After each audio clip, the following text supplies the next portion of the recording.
ஆக்சுவலாக நானும் ரவுடி தானில் வரக்கூடிய அம்மாவும் அவங்க அம்மாவும் ஒரே அம்மா தான்.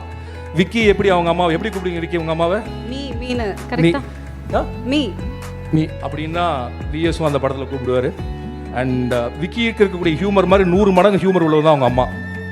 அண்ட் அவங்க எப்போ இன்னும் விக்கியும் சரி அவங்க அம்மாவும் சரி எப்போ திட்டுறாங்க எப்போ பாராட்டுறாங்க நமக்கு தெரியவே தெரியாது. அவ்வளோ அழகாக இருக்கும் அவங்க திட்டுறதும் சரி இதுவும் சரி. And Anirudh sir and from நானும் ரவுடி தான்லேருந்து ஆக்சுவலாக விக்கியோடைய பர்சனல் காதலுக்குள்ளேயும் அவரோட பாடல் இருக்குது. விக்கியினுடைய முன்னேற்றத்திலையும் விக்கியினுடைய பயணத்திலையும் அவர் உடன் நிற்கிறதுங்கிறது ரொம்ப முக்கியமான விஷயம் நான் நினைக்கிறேன். ஏன்னா Vicky is the rarest writer and director. ஏன்னா அவன் எழுதுகிற மாதிரியான அந்த காட்சியை அந்த நோக்கத்தில் அந்த லேட்டரல் திங்கிங்கில் எனக்கு தெரிஞ்சு தமிழில் யாரும் அப்ரோச் பண்ணுறதில்ல. பியூராக ஹிலேரியஸ் படம் பண்ணக்கூடிய எல்லா குவாலிட்டிஸும் கேலிபரும் உள்ள எனக்கு தெரிஞ்ச ஒரு film maker Vicky. Anirudh sir thanks for supporting Vicky. And Pradeep sir and அந்த காலத்தில் பாரதிராஜாட்டிருந்து பாக்கியராஜ் வந்தார். பாக்கியராஜ்லேருந்து பார்த்திபன் பாண்டியராஜ் இப்படி டைரக்டர்ஸ் ரைட்டர் ஆகலாம் அப்படிங்கிற அந்த வேவை திரும்ப தமிழ்நாட்டில் லவ் டுடேலேருந்து கிரியேட் பண்ணவர் வந்து பிரதீப். ஆக்சுவலாக அவர் ஸ்டார்ட் பண்ணதுலேருந்து தான் இன்றைக்கி வந்து நம்ம வித் லவ் டைரக்டர் அண்ட் அவர் தான் டைரக்டர் கம் ஹீரோ இல்லையா? வித் லவ்ல இல்லை அவர் அசிஸ்டன்ட் டைரக்டர். பட் முதல் படம் அவர் டைரக்ட் பண்ணி குட்டியாக நடித்தார். நம்ம இப்போ கென் அவரே நடிக்கிற படத்துக்கு அவரே டைரக்ட் பண்ணிக்கிறாரு.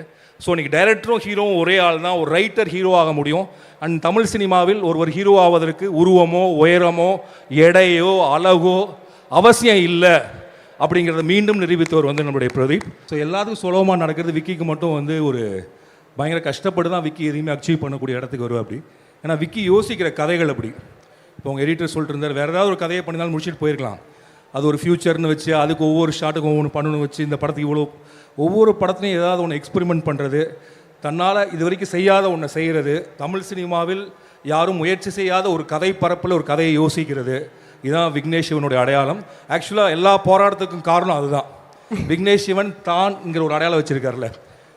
நான் விக்கிட்ட அடிக்கடி சொல்லுவேன், இந்த 3 Idiots மாதிரி முனாபா MBBS மாதிரி ராஜ்குமார் ஹிரானி மாதிரி படம் எடுக்கக்கூடிய ஒரே இயக்குனர் தமிழில் யாராவது ஒருத்தர் இருக்காருன்னா அது விக்னேஷ் சிவன் தான். ஏன்னா நானும் ரவுடி தான் கதையை நான் ஒரு 300 தடவை கேட்டிருப்பேன் படம் பண்ணுறதுக்கு முன்னாடி. 300 தடவை கேட்குறப்போ நான் சிரிச்சிருக்கேன். ஆக்சுவலாக ஒரு பக்கத்தில் உட்காந்துருக்கு அனிருத் வந்து நானும் ரவுடி தான் படத்தோட ஹீரோ. ஆனால் அவர் அப்போ ஏன் மிஸ் பண்ணான்னு தெரில, பண்ணல. நானும் ரவுடி தான் கதையை எனக்கு தெரிஞ்சு தமிழ் சினிமாவில் இருக்கக்கூடிய அன்னைக்கு இருந்த எல்லா ஹீரோட்டையும் விக்கி போய் சொல்லியிருப்பாரு நான் நினைக்கிறேன்.